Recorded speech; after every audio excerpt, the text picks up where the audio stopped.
Hello students, और आज हम आए हैं आपके पास अपना वही टॉपिक लेकर के, how to write in exam to score good marks. Students, ये इतना लंबा टॉपिक हो चुका है कि मैं 2 वीडियो कवर कर चुका हूँ और मेरे सारे पॉइंट्स जितने बताने थे मैंने आपको, वो अभी तक क्लियर नहीं हो पाए हैं। तो इसलिए मुझे इसका पार्ट 3 बनाना पड़ रहा है और इसमें मैं इसे पूरा कर दूँगा चाहे जितना भी टाइम लगे। वैसे ज़्यादा टाइम नहीं लगेगा, तो पूरा देखिए लास्ट तक इस वीडियो को, और इसको पूरा देखने के बाद आप इतनी सारी बातें जान जाएंगे इस कॉन्सेप्ट के बारे में और उनको अपना फॉलो करेंगे लाइफ में, और उस तरह से स्टडी करेंगे, उस तरह से फिर उसको कॉपी पे लिखेंगे और ज़्यादा से ज़्यादा नंबर गेन कर पाएंगे। तो अंत तक बने रहिए हमारे साथ। और आइए देखते हैं अब हमारा point number 18, use connecting words. बहुत छोटी सी बात है कि कनेक्टिंग वर्ड्स क्या होते हैं। कनेक्टिंग वर्ड्स वो होते हैं कि जो आपके आंसर में एक लाइन को दूसरी लाइन से जोड़ते हैं, या कोई डेरिवेशन चल रहा है उसमें कहीं से कुछ रखना है आपने, तो आपने वहाँ से रिदम तोड़ा कि इक्वेशन नंबर फर्स्ट ये बन गई, फिर करते करते इसकी ज़रूरत पड़ी तो फिर आपने उसका रेफरेंस दिया यूजिंग इक्वेशन नंबर फर्स्ट, और फिर आपने स्टार्ट कर दिया। तो जब आप कनेक्टिंग वर्ड्स यूज़ करते हैं तो इससे ऐसा लगता है कि आपको वो कंसेप्ट आता है और आप एक एग्ज़ामिनर को उसे बता रहे हैं। लेकिन अगर आप कनेक्टिंग वर्ड्स नहीं यूज़ करेंगे तो ऐसा लगता है कि जैसे आपने किसी बगल वाले की कॉपी देखी और उसमें आपने देखा कि स्टार्टिंग के ये सब वर्ड्स तो बेकार के हैं, इनको लिखने की कोई ज़रूरत नहीं, और केवल आपने मेन बॉडी लिख दी। तो एग्ज़ामिनर को ऐसा फील होता है कि जैसे आपने किसी से कॉपी करके लिख दिया हो। तो कनेक्टिंग वर्ड्स जो हैं वो ज़रूर लिखनी चाहिए, जैसे वी नो दैट है, हेंस है, that's why, to prove, first of all. इस तरह के जो ये है, ये सब ये बताते हैं कि आपका क्वेश्चन जो है वो एक लैंग्वेज की फॉर्म में है, वो एक कंसेप्ट की फॉर्म में है, ना कि वो रटा रटाया है कि आपने पहली लाइन लिख दी, दूसरी लाइन लिख दी, तीसरी लाइन और चौथी लाइन में आंसर आ गया। तो इसलिए कनेक्टिंग वर्ड्स का ज़रूर यूज़ करें, इनका काफ़ी ज़्यादा इफ़ेक्ट एग्ज़ामिनर के ऊपर पड़ता है। तो इसके बाद हम चलते हैं अपने 19th पॉइंट की तरफ। तो हमारा जो अगला पॉइंट है 19th पॉइंट, वो है start fast and keep pace. इसका मतलब ये है कि ऐसा नहीं है आपने पेपर मिला और पेपर मिलने के बाद जो है वो काफ़ी देर इधर पेपर में देखते रहे, फिर काफ़ी देर सोचते रहे कि मुझे मालूम है कि नहीं मालूम है, फिर इधर उधर और लोगों का चेहरा देख रहे हैं आप कि कैसा आया, टफ़ आया, इजी आया। अरे जो आ गया है वो आ गया है, करना है आपको। तो इसलिए उसमें किसी और से डिस्कशन करना है या पूछना है या मुंह में चेहरे ताकना, इन सब चीज़ों की कोई वैल्यू नहीं है उस टाइम पे। आप उस क्वेश्चन को पढ़िए, क्वेश्चन पेपर को, और जो क्वेश्चन आपको सबसे पहले करना है उसे आप करना स्टार्ट कर दीजिए। तो फास्ट स्टार्ट लीजिए ताकि टाइम सारे क्वेश्चंस के लिए पर सफिशिएंट मिल पाए। And keep pace. Keep pace का मतलब है जितना रिदम है, जितनी स्पीड है, वो पेपर में बनाए रखिए। तो पेपर में जो स्पीड है वो कैसे बनाएंगे आप? तो उसके लिए जाहिर सी बात है राइटिंग आपकी फ़ास्ट होनी चाहिए, अच्छी भी हो राइटिंग और फास्ट भी हो, और अच्छी और फास्ट दोनों हो सकती हैं। तो इसके लिए ज़रूरी है कि आपका जो कैरेक्टर साइज़ है वो थोड़ा सा छोटा रहे तो ज़्यादा अच्छा रहता है, क्योंकि छोटे कैरेक्टर्स में बनाने में जो है वो जल्दी लिख भी लेते हैं और साइज़ भी कम घेरता है, और ऐसा लगता है कि जैसे कॉपी भरी भरी सी है।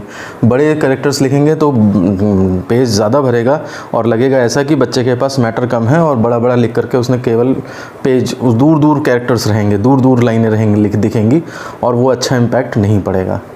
आप देख लीजिए, मैंने 3 बार लिखा है small character size, small character size, small character size, और फ़ॉन्ट साइज़ जो है वो बार बार जो है उसको कम करता गया हूँ। आप देखिए पूरी टोटल पाथ लेंथ जो इसकी है और जो इसकी है और जो इसकी है, इसमें सबसे कम ये है और सबसे ज़्यादा ये है। तो कहने का मतलब है इन सब चीज़ों को लिखने में आपका टाइम वेस्ट होगा, इसमें ज़्यादा टाइम वेस्ट होगा, उससे कम टाइम इसमें वेस्ट होगा। तो कैरेक्टर साइज़ मैं ये नहीं कह रहा कि बहुत ही छोटा छोटा लिख दीजिए, लेकिन इतना लिखिए कि जिससे कि आपकी स्पीड जो है बन सके और पेपर में जो है आप सारे क्वेश्चंस कर पाएँ, या फिर कोई क्वेश्चन अगर नहीं लग रहा है या नहीं नया आ गया है न्यूमेरिकल, तो उसके लिए भी आप अलग से टाइम निकाल करके सोच पाएँ। तो इसलिए बहुत ज़रूरी है कि तुरंत पेपर स्टार्ट कर दें आप पढ़ करके, और हमेशा उस पेपर में एक रिदम बनाए रखें, एक्स्ट्रा टाइम इधर उधर वेस्ट ना करें। तो ये हमारा पॉइंट नंबर 19 था। अब हम आते हैं पॉइंट नंबर 20 पर। तो हमारा अगला पॉइंट है point number 20, attempt every question. इसका मतलब ये है कि सपोज़ पेपर में हमें टोटल जितने भी क्वेश्चंस करने हैं उनमें से 2 क्वेश्चन ऐसे हैं जो हमें बिल्कुल नहीं आते हैं। तो एक तरीका जो नॉर्मल बच्चे करते हैं कि बाकी जितना आता था कर लिया और उन्होंने ये 2 क्वेश्चन नहीं करे, जबकि ऐसा नहीं होना चाहिए। आप सारे क्वेश्चंस पहले कर लें जो आपको आते हैं, और जो नहीं आते बाद के लिए छोड़ दें, और बाद में उनमें जो है वो उससे रिलेटेड कोई भी फॉर्मूला, कोई भी इक्वेशन, कोई भी डायग्राम, कुछ भी मालूम हो, उन क्वेश्चंस में लिख कर चले आएँ। क्वेश्चंस को देखने से ये तो पता लग जाएगा कि इस चैप्टर से रिलेटेड है, उस चैप्टर से रिलेटेड कुछ न्यूमेरिकल जो आपको लगता, कुछ फॉर्मूले जो आपको लगता हो इससे रिलेटेड हो सकते हैं, अपनी मन से ही लिख दीजिए उसमें। क्योंकि कई बार ऐसा होता है, जैसे मान लिया सपोज़ करो एग्ज़ामिनर आपकी कॉपी, इतनी कॉपी से बहुत ही ज़्यादा सेटिस्फाइड है और उसने 50 में आपको सपोज़ 42 नंबर दे दिए, मतलब इतने आ रहे हैं आपके नंबर उसने जो दिए हैं, उसको पता है कि इसके इतने 40-42 नंबर आएंगे, और फिर उसके बाद लास्ट में जा कर के 2 क्वेश्चन आपने अटैम्प्ट ही नहीं किए। तो जब अटैम्प्ट ही नहीं किए फिर तो वो उसमें 0 ही देगा। लेकिन अगर अटैम्प्ट कर दिया आपने क्वेश्चन और आपका इंप्रेशन ओवरऑल अच्छा बना है अब तक, तो उस केस में हो सकता है कि वो इसमें भी आपको 1.5 नंबर या इस तरह से नंबर दे दे। तो 1.5 नंबर मिला के 3 मिला के इसमें 45 हो जाएगा और आपका जो है काफ़ी ज़्यादा फ़ायदा हो जाएगा।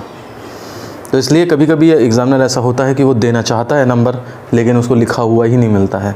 तो आप कम से कम जो क्वेश्चंस नहीं आते हैं, बिल्कुल भी कुछ भी नहीं आता, तो उसमें क्वेश्चन नंबर डाल के उससे रिलेवेंट कुछ बातें ज़रूर लिख दें, ताकि उम्मीद रहेगी भाई 0 तो मिलनी है अलग, अगर नहीं दिया उसने, लेकिन अगर दे दिया तो सोचिए आपका फ़ायदा हो सकता है। तो इसलिए सारे क्वेश्चन ज़रूर अटैम्प्ट करने चाहिए, कोई भी क्वेश्चन छोड़ के नहीं आना चाहिए आपको। चलिए अब हम चलते हैं अपने पॉइंट नंबर 21 पर। तो जो हमारा अगला पॉइंट है, point number 21, what to do if forget, और 22 है long question in short time. इसका मतलब ये है कि अगर आप कोई क्वेश्चन कर रहे हैं, आपको शुरू में लगता था कि वो मुझे आता है, और फिर उसके बाद बीच में आप अचानक से भूल गए, आपके दिमाग से मिस हो गया।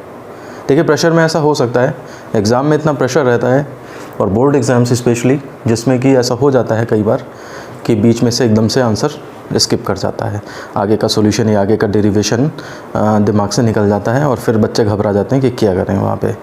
तो ऐसे केस में क्या करना है। और दूसरा ये पार्ट है कि long question in short time. मान लिया सपोज़ करो आपका किसी वजह से कुछ ऐसा हुआ, आपके बीच में तबीयत ख़राब हो गई या कुछ ऐसा हो गया जिसकी वजह से अब आपके पास 15 ही मिनट बचे हैं और आपको 3 लंबे लंबे क्वेश्चंस करने हैं, और अब उसमें से केवल एक ही हो सकता है आपसे। तो आप क्या तरीका अपनाएंगे कि आपसे वो तीनों क्वेश्चन सॉल्व हो जाए। मतलब जाहिर सी बात है 15 मिनट में आपको 5-5 मिनट में 3 क्वेश्चन करने पड़ेंगे, जो कि पॉसिबल है आपके हिसाब से, लेकिन हम उसका कुछ थोड़ा सा ऐसा तरीका बताएंगे जिससे कि आपकी ये समस्या कुछ हद तक दूर हो जाएगी। तो इसके लिए हम सजेस्ट करेंगे इन दोनों पॉइंट्स को आप अपनी लाइफ में कैसे उतारेंगे। तो उसके लिए हम आपको सजेस्ट करेंगे कि आप कोई भी अगर डेरिवेशन है या कोई भी आर्टिकल है तो उसके कई सारे स्टेप्स बना लें। ये स्टेप्स जो हैं वो आपके काफ़ी काम आएंगे। मेरा एक लेक्चर है जिसमें कि मैंने आपको शॉर्ट टर्म मेमोरी डेवलप करने के बारे में बताया है। एग्ज़ाम के दौरान अगर 1-2 दिन का गैप है, 2-3 दिन का, तो उसमें कैसे पूरा सिलेबस तैयार करें कि आप एग्ज़ाम में कुछ भी ना भूलें। तो उसके लिए शॉर्ट टर्म मेमोरी बनाने का वाला वीडियो है मेरा, तो उसको अगर आप देखेंगे तो पता लगेगा आपको। तो उसमें स्टेप्स बनाना सिखाया है मैंने। थोड़ा बहुत बता देता हूँ मैं स्टेप्स कैसे बनाना है। जैसे मान लीजिए सपोज़ करो कोई डेरिवेशन है आपका और कोई वैल्यू पुट करी आपने, और पुट करके थोड़ा सा एक इंटरमीडिएट इक्वेशन बनी, इक्वेशन नंबर 3 मान लिया। तो वो इक्वेशन नंबर 3 जो है वो आप थोड़ा सा उसको लिख करके और प्रैक्टिस कर लें तो वो आपको याद हो जाएगी। उसके बाद आप क्या करें, उस इक्वेशन नंबर 3 की वैल्यू यहाँ रखी, वहाँ रखी, वहाँ रखी, वहाँ रखी, इक्वेशन नंबर 6 आ गई मान लिया सपोज़। थोड़ा सा सॉल्व करके आधा पेज बाद 6 आई, तो वो इक्वेशन नंबर 6 भी दिमाग में रख लें थोड़ा सा। ऐसे ऐसे करके करके मेन स्टेप्स लिख करके आपको 2 फ़ायदे मिलेंगे। एक तो पूरा डेरिवेशन जो है वो आपके स्टेप्स में आ गया है। इसका मतलब अब आप इन स्टेप्स को बार बार रिवाइज़ करके शॉर्ट टर्म मेमोरी डेवलप कर सकते हैं। एग्ज़ाम में आप कभी भी नहीं भूलेंगे। बहुत अच्छा तरीका होता है ये एग्ज़ाम में पढ़ाई करने का। दूसरा तरीका ये है कि अगर आप कभी भूल गए, तो सपोज़ मानिए इस लेवल पे आके भूले, तो आप तुरंत अपने स्टेप्स काउंट करिए। हो सकता है आपको ये 2 स्टेप्स ना आए और उसके अगला वाला स्टेप याद आ जाए। तो आप क्या करेंगे, कोई जगह छोड़ने की ज़रूरत नहीं है, सीधे आप लिखेंगे ऑन सॉल्विंग वी गेट, और इस इक्वेशन से सीधे इक्वेशन पे पहुंच जाएं। देखिए ऐसा होता है कि एग्जामिनर इतना ज़्यादा ध्यान नहीं देता है कि आपने हर एक लाइन सही लिखी है या नहीं लिखी है। अगर पूरा रिदम में आप लिख रहे हैं और यहाँ से बाद ऑन सॉल्विंग वी गेट ये कर दिया आपने और उसके बाद पूरा आर्टिकल चलता गया, तो एक पहली नज़र जो मारेगा जिसे एट ए ग्लांस कहते हैं, तो उसमें एग्जामिनर नहीं पता कर पाएगा कि आपने कुछ पोर्शन हल्का सा इसका स्किप कर दिया है। तो इस वजह से जो है वो क्या बोलते हैं, ये आपकी जो कमी है वो छुप जाएगी। लेकिन अगर आप मान लिया सपोज़ करिए क्वेश्चन नंबर 2 के बाद आप पूरी ये जगह छोड़ देते हैं, फिर आप लिखते हैं कि वी गेट, तो ये खाली जगह फिर आपको भरनी पड़ेगी। और अगर एग्ज़ाम के लास्ट में टाइम नहीं मिल पाया तो फिर खाली जगह देख के एग्जामिनर तुरंत समझ जाएगा कि बच्चा कुछ भूल गया है, या तो डायग्राम बनाना भूल गया है, कुछ आर्टिकल की कोई बॉडी भूल गया है, फिर वो ध्यान देगा तो उसे पता लग जाएगा। तो इसलिए बिना कुछ जगह छोड़े आप उस स्टेप को स्किप करके जितने स्टेप्स स्किप करना चाहते हैं आपको जहाँ तक याद आ रहा है, और वहाँ तक जो है सीधे पहुँच के फिर आगे पूरा आर्टिकल चला दीजिए। तो इस तरह से कोई पोर्शन अगर स्किप कर भी देते हैं तो हमें बाकी स्टेप्स मालूम है उसके, और हम उससे आगे फॉलो कर सकते हैं। सेम यही चीज़ यहाँ पे long question in short time, आपके पास लॉन्ग क्वेश्चन 3 थे और मान लिया वो तीनों के आपको स्टेप्स याद थे, तो आप क्या करेंगे, पहला क्वेश्चन लेंगे, 2-4 बार समझाया, इंट्रो दिया, 2-4 स्टेप्स स्किप मारे और लास्ट के स्टेप्स लिख के आपने कंप्लीट कर दिया। ऐसे दूसरा क्वेश्चन, ऐसे तीसरा क्वेश्चन, तो वो आपका शॉर्ट हो जाएगा और A to Z कंप्लीट होगा। मतलब शुरू से लास्ट तक भी दिख रहा है, डेरिवेशन होते हुए भी, डिराइव होते हुए भी दिख रहा है, लेकिन बीच की बॉडी थोड़ी बहुत स्किप है। तो काटेगा तो वो अगर पता लग गया उसे तो 1 आध नंबर 2 नंबर काट लेगा, नहीं तो वो आपको पूरे दे देगा। और अगर आप ऐसा करेंगे कि आपने एक क्वेश्चन तो पूरा करवाए 15 मिनट में और बाकी फिर टाइम ख़त्म, 2 क्वेश्चन आपके पूरे छूट गए, तो फिर वो 2 क्वेश्चन के मार्क्स का नुकसान तो होना ही होना है। तो उस नुकसान की भरपाई आप इस तरह से कर सकते हैं कि ये स्टेप्स याद करके, और आप इन दोनों पॉइंट्स को जो है कवर कर सकते हैं।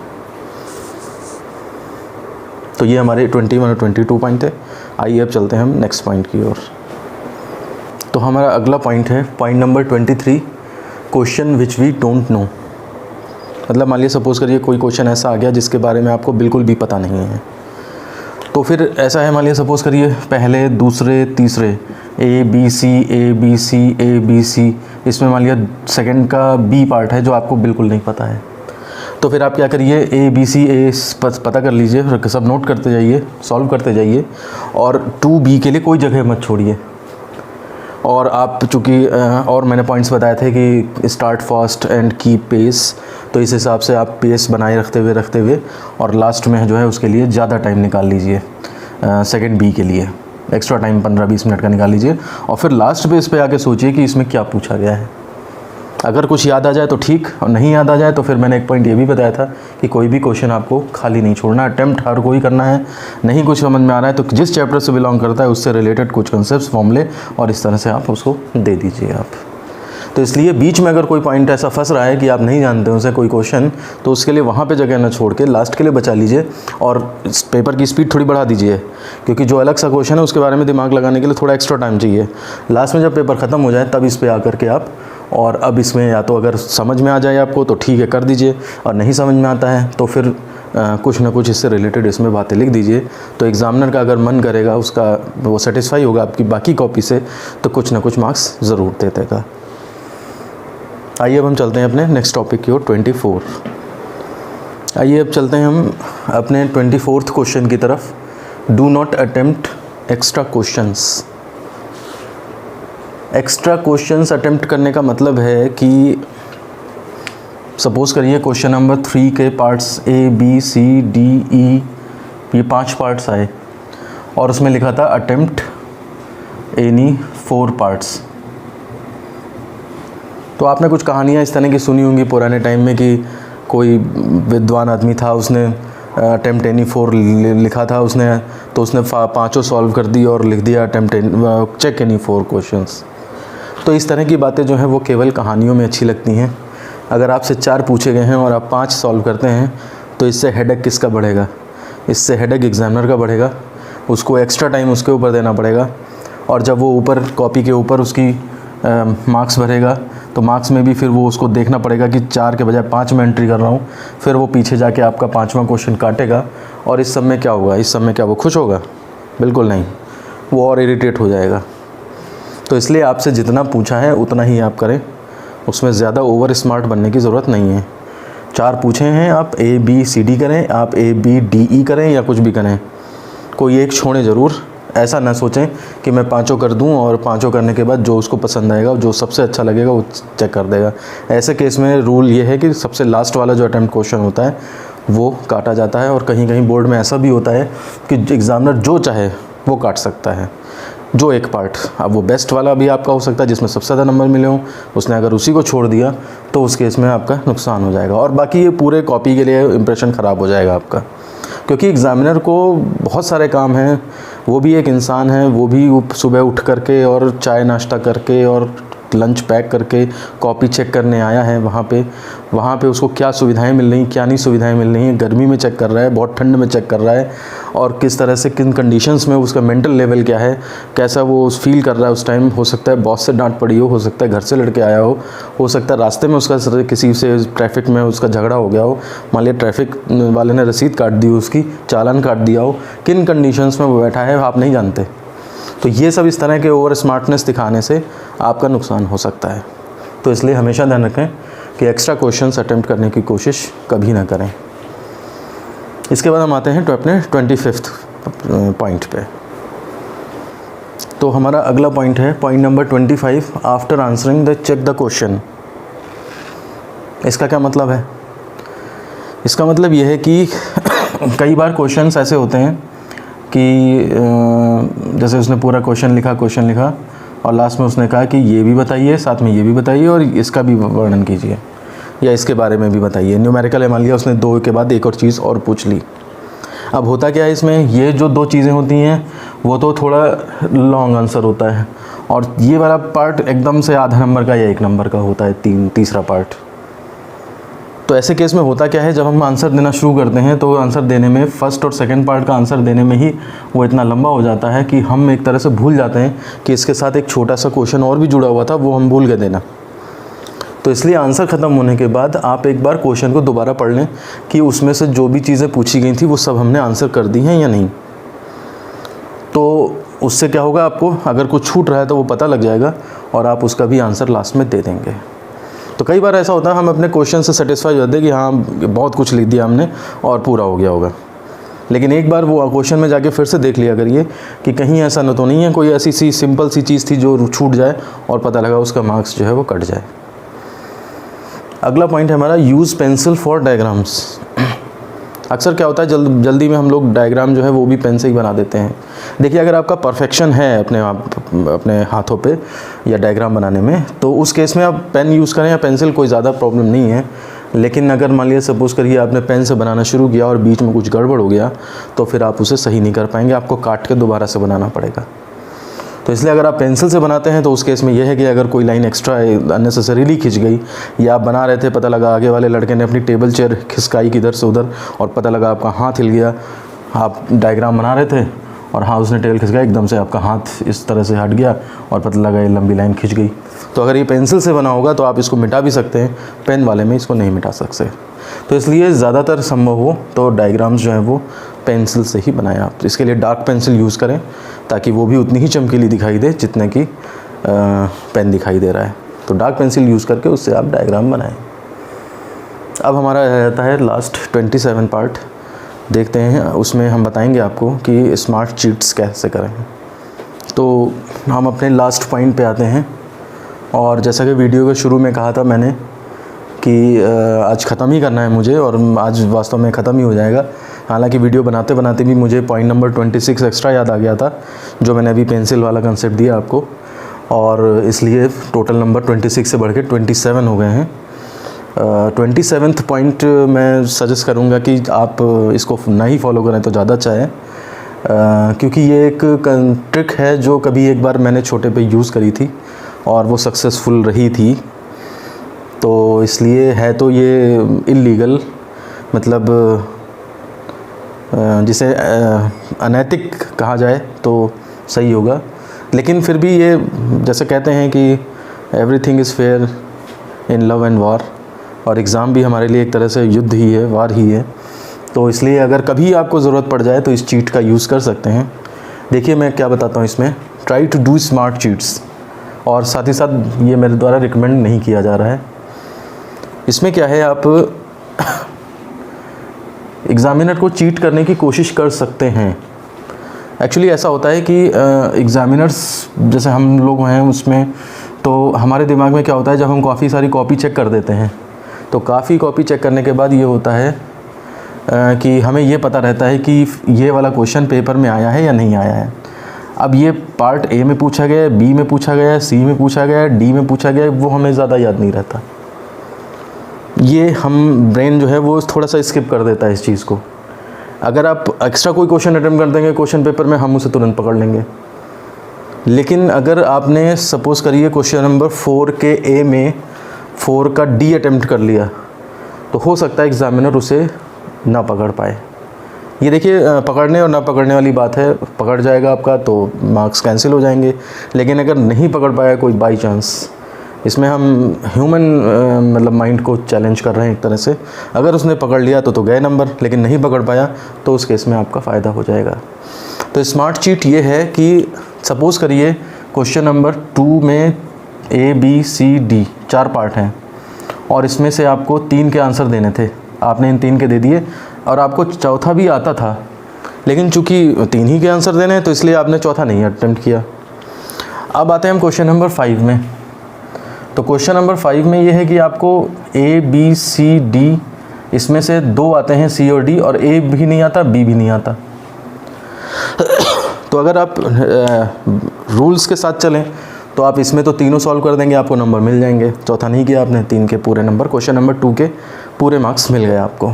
आप क्वेश्चन नंबर 5 में आए, सी और डी आप कर पाए, ए और बी नहीं जानते थे तो आपको नहीं मिलेंगे नंबर, इन दोनों के नंबर मिल जाएंगे। अब अगर आप ऐसे ही चले आए घर पे तो उस केस में क्या करेंगे आप, ये एक क्वेश्चन का आपका नुकसान बनता है। अब या तो आप ये कर सकते हैं कि, और मैंने ट्रिक्स बताई हैं कि 5 के बी में आप जो है जो भी जिस चीज़ से रिलेटेड हो वो चीज़ लिख दीजिए, फॉर्मूले लिख दीजिए, लेकिन उसमें भी आपको क्या 5 नंबर में से 2-2.5 नंबर, 1-1.5 नंबर मिल जाएगा। अब अगर आप क्या करें कि इन क्वेश्चंस को बिखरा दें, शफ़ल कर दें। शफ़ल करने का मतलब है आप पहले सेकंड का ए यूज़ करें, फिर इसके बाद थर्ड का बी यूज़ कर लें, थर्ड का बी कर लें, फिर फिफ्थ का सी कर लें। ऐसे करके शफलिंग कर दीजिए क्वेश्चंस की।